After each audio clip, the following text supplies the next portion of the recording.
আজি আন্তৰ্জাতিক নিচাযুক্ত দ্ৰব্য সেৱন আৰু অবৈধ সৰবৰাহ বিৰোধী দিৱস। হাওৰাঘাট আৰক্ষী থানাৰ উদ্যোগত আয়োজন কৰা হয় এই দিৱসটি। হাওৰাঘাট থানা আৰু হাওৰাঘাট উচ্চতৰ মাধ্যমিক বিদ্যালয়ত পৃথকে পৃথকে আয়োজন কৰা হয় দুখন সজাগতামূলক সভা। সভাত সমল ব্যক্তি হিচাপে উপস্থিত থাকে হাওৰাঘাট আৰক্ষী নিৱেশৰ ভাৰপ্ৰাপ্ত বিষয়া নেত্ৰকমল শইকীয়া, হাওৰাঘাট নাগৰিক সুৰক্ষা সমিতিৰ সম্পাদক ৰূপক দাস, স্বাস্থ্য বিষয়া হেমাংগ দাস, হাওৰাঘাট উচ্চতৰ মাধ্যমিক বিদ্যালয়ৰ স্নাতকোত্তৰ শিক্ষক আৰিছ গুপ্তা। সম্প্ৰতি ৰঘুমলাৰ দৰে সমাজ জীৱনত শিপাই যোৱা ড্ৰাগছৰ ভয়াৱহতাৰ পৰা কিদৰে নিজকে আৰু সমাজখনক আঁতৰাই ৰাখিব পাৰি তাৰ ওপৰত সমল ব্যক্তিসকলে মন্তব্য আগবঢ়ায়। ইপিনে হাওৰাঘাটৰ আলিয়ে গলিয়ে ৰঘুমলাৰ দৰে বিয়পি পৰা ড্ৰাগছৰ পৰা যুৱ প্ৰজন্মক কিদৰে নিয়ন্ত্ৰণ কৰিব তাৰ ওপৰতো হাওৰাঘাট থানাত আয়োজিত সভাখনত বিস্তৰ আলোচনা কৰা হয়।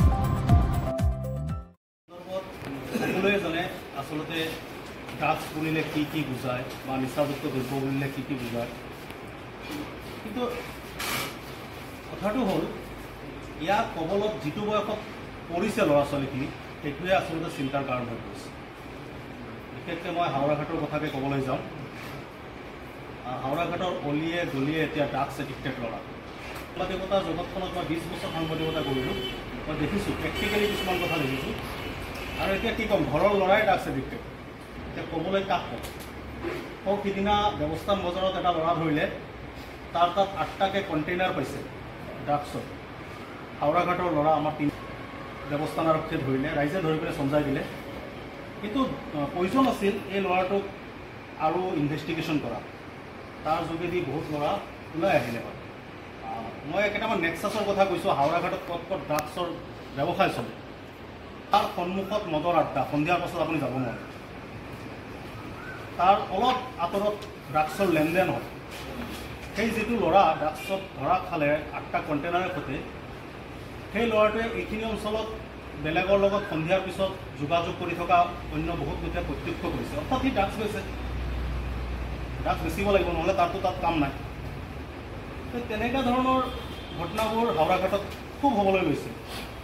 আমাৰ ইয়াত যদি পণ্ডিতঘাট ছাইডৰ কোনোবা আছে, তেন্তে মই এটা আমোদজনক কথা কওঁ।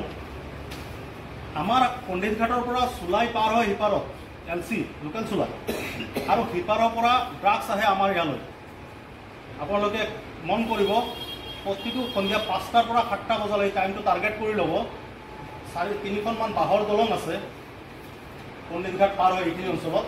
এই বাঁহৰ দলঙেৰে এই লেনদেনটো হৈ থাকে, এই সৰবৰাহটো হৈ থাকে। আমি গম পাওঁ, আৰক্ষীয়েও গম পায়, কিন্তু আৰক্ষী যোৱা সময়ত কিন্তু তেওঁলোকক নাপায়। এই বস্তুবিলাকত কোনে চকু দিব? মই ক'লোৱেই, মোৰ ঘৰৰ ল'ৰা, আপোনাৰ ঘৰৰ ল'ৰা, সকলো জড়িত হৈ পৰিছে। আৰু এই যিটো নেক্সাছ, মানে ড্ৰাগছৰ যিটো শক্তিত যি দ্ৰুতগতিত বৃদ্ধি পাইছে, কালি পৰহি আপোনাৰ 7-8ত পঢ়ি থকা ল'ৰাটোকো আপুনি ৰখাব নোৱাৰিব। আপুনি ভাল পৰিৱেশ দিছে, ঘৰত ভাল পৰিৱেশ, স্কুলত ভাল পৰিৱেশ, তাৰ পাছতো কিয় ড্ৰাগছ এডিক্ট? ড্ৰাগছৰ বিৰুদ্ধে যুঁজিবলৈ সমাজৰ সকলো স্তৰৰ লোকক আগবাঢ়ি আহিবলৈ আহ্বান জনায় হাওৰাঘাট থানাৰ ভাৰপ্ৰাপ্ত বিষয়া নেত্ৰকমল শইকীয়া। মানে সুবিধা হয় কি, মানুহে ধৰিব নোৱাৰে, কাৰণ মদ খালে বা ভাং খালে গুণাই থাকে, আৰু ড্ৰাগছ খালে মানে গুণচোন একো নাথাকে। কিন্তু এটাতে ধৰিব পাৰিব, আপুনি যিজন মানুহে নেকি আপোনাৰ ড্ৰাগছ লয়, সেই মানুহজনৰ এই হাতৰ এই শিৰভিতৰত চাব, ইয়াত কোলা কোলা হৈ পেলাই ফুটা ফুটা নিচিনা কোলা কোলা হৈ যায়। হাতৰ যিডাল ইয়াত আমাৰ শিৰ, এই শিৰত মাৰে, আৰু সি অতি সোনকালে মানে সেই মানুহজনক গ্ৰাস কৰি পেলাই ভিতৰি মানুহটোক ফোপোলা কৰি অতি সোনকালে তেওঁ মৃত্যু মুখলৈ যায়। আৰু ইমানেই মাৰাত্মক, যদি সেই বস্তুটো লওঁতে যদি কিছুমান তাৰতম্য হয়, তেওঁ লগে লগে অভাৰড'জটো মৃত্যু হোৱা বহুত উদাহৰণ আছে আমাৰ হাতত। গতিকে আপোনালোকৰ জৰিয়তে মই সমগ্ৰ আমাৰ হাওৰাঘাটবাসী ৰাইজক অনুৰোধ জনাইছোঁ, আপোনালোকে পঢ়া শুনাৰ লগে লগে আপোনালোকো সমানে আগুৱাই গৈ পেলাই সমাজখন সুন্দৰভাৱে পৰিচালনা কৰা, সুন্দৰভাৱে গঢ় দিয়াত আপোনালোকক সহায় সহযোগিতা আগবঢ়াব লাগিব। Bureau report, জেনেট live.